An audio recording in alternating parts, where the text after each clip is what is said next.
Chess demands total concentration. Patzer sees a check, gives a check. You are never too old to play chess. Tactics flow from a superior position. To get squares, you have to give up squares. I don't remember one thing I learned in school. All that matters on the chessboard is good moves.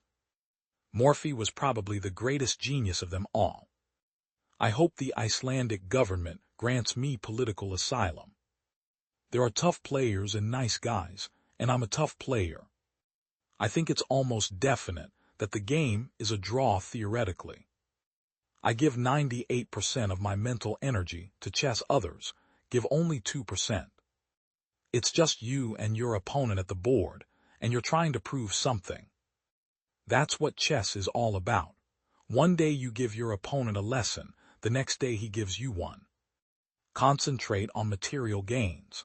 Whatever your opponent gives you, take, unless you see a good reason not to. The white people should go back to Europe, and the country should be returned to the American Indians. This is the future I would like to see for the so-called United States. As Olafsson showed me, white can win. It's hard to believe. I stayed up all night analyzing, finally convincing myself, and incidentally learning a lot about rook and pawn endings in the process. I studied that first Karpov-Kasparov match for a year and a half before I cracked it, what they were doing, and discovered that it was all prearranged move by move. There's no doubt of it in my mind. In chess, so much depends on opening theory, so the champions before the last century did not know as much as I do and other players do about opening theory. So if you just brought them back from the dead, they wouldn't do well. They'd get bad openings. Sometimes girls write me. One girl in Yugoslavia sent me a whole slew of love letters.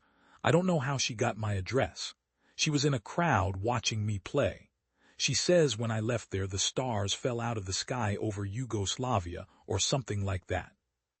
Vacations are designed to refresh the outlook of everyone.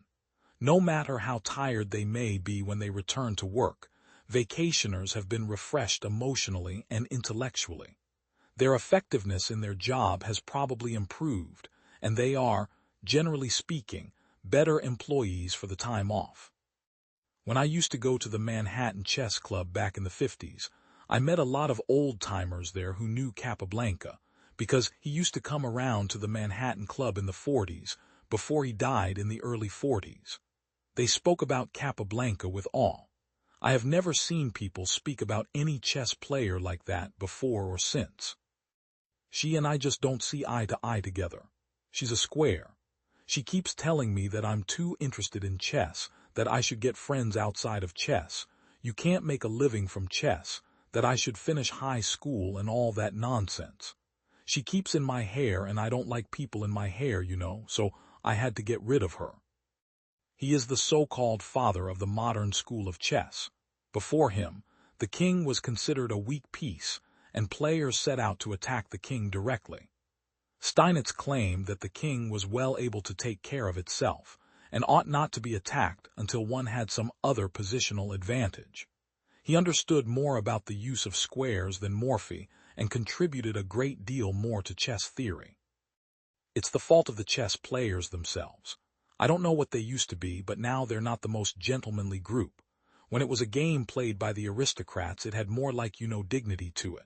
When they used to have the clubs, no women were allowed and everybody went in dressed in a suit, a tie like gentlemen, Now kids come running in their sneakers, even in the best chess club, and they got women in there.